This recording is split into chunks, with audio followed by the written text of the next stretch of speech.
Mind का एक structure है इंडिविजुअल का, उसमें बहुत सी कमियां भी हो सकती हैं, कुछ अच्छाइयां भी हो सकती हैं। यही बात दूसरे पे भी लागू होती है कि उसके पास भी अच्छाइयां हैं और कमियां भी हैं, पर वो कॉन्फ्लिक्ट तब होता है कि हम सोचते हैं कि भाई इसकी जो कमियां हैं वो ख़त्म होनी चाहिए। तो आई थिंक फिर उसको एक्सेप्ट करना पड़ेगा, एक्सेप्ट कर ले कि दूसरे में भी उसका भी ऐसा ही स्ट्रक्चर है, तो शायद कॉन्फ्लिक्ट ना हो। तो एग्जैक्टली कमियां देखिए सब में होती हैं,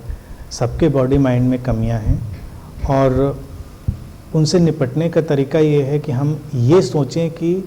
कमियां ख़त्म होनी चाहिए। ये एक हाइपोथेटिकल आइडिया है, लेकिन पहला काम तो यही होना चाहिए कि उन कमियों को हम ग्रेसफुली एक्सेप्ट करें एक दूसरे की। तो एक दूसरे की जब कमियों को एक्सेप्ट करते हैं और उससे कोई कंडेमनेशन नहीं पैदा करते हैं, हम ये मान सकते हैं कि ये इस सिस्टम का ये एक फ्लॉ है, इस सिस्टम में ऐसी चीज़ है। अब देखना ये पड़ता है कि ये कमी को एक्सेप्टेंस वो घटना नहीं जिसको हम कहें सीना जोड़ी को है तो है भाई कमी, ऐसा नहीं कह रहा है व्यक्ति। हमने एक्सेप्ट किया, दूसरे ने एक्सेप्ट किया, फिर प्रैक्टिकल बात आई कि इस कमी से परेशानी क्या है।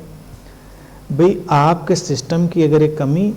हमारे इस लिविंग को इस तरह से अफेक्ट कर रही है तो इसको हम विचार कर सकते हैं, और कभी कभी हो सकता है वो अपनी प्रोग्रामिंग ही मैं उसको कहता हूँ आज की मॉडर्न लैंग्वेज में, वो अपने मानसिक ढांचे को बदल कर, थोड़ी अवेयरनेस को बढ़ाकर, हो सकता है उस पर काफ़ी हद तक काम कर सके।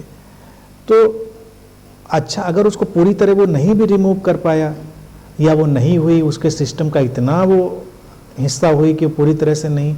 लेकिन फिर भी अगर वो अवेयर हो गया व्यक्ति उस चीज़ को लेकर, यही स्पिरिचुअलिटी, यही साधना भी है। तो उससे जो परेशानियां होती हैं हमारी डेली लिविंग में एक दूसरे को, वो नहीं होंगी। फॉर एग्जाम्पल, मान लीजिए किसी व्यक्ति को कभी कभी, अगर हम एंगर की ही बात करें, एंगर और उदासी दो उदाहरण आप लें, किसी को ये चीज़ें पकड़ती हैं, उसने वॉच कर लिया कि महीने में एक आध बार ऐसा आता है जब अचानक मुझे गुस्सा पकड़ता है, या एक आध बार ऐसा कोई फेज आता है जब अचानक मैं उदासी, मेलनकोली अनुभव करता हूँ।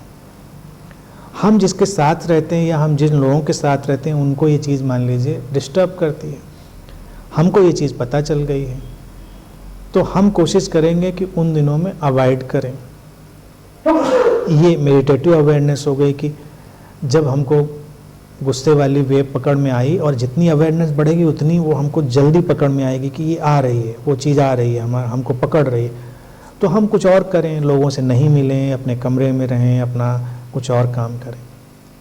अगर ये बात दूसरे लोगों की पकड़ में भी आ जाए, जैसे जो लोग साथ में कि भी इसको ये वाली चीज़ पकड़ रही है, तो वो भी उसके साथ थोड़ा कंपैशनेट बिहेवियर करें, उसको थोड़ा अलग रहने का मौका दें, और अगर वैसा होता है तो थोड़ा फॉरगिवनेस, थोड़ा पेशेंस, इस सब को अपने अंदर बना के रखें। उलझे नहीं, क्योंकि ये वेव है, वेव चली जाएगी, तो इसको हमको उस तरह से ही एडजस्ट करके देखना पड़ेगा। तो फ़ायदा यही मिलता है, अगर इस चीज़ को कोई जान लेता है तो बहुत हद तक वो डेली लिविंग को हैंडल कर सकता है, ये फ़ायदा हो सकता है।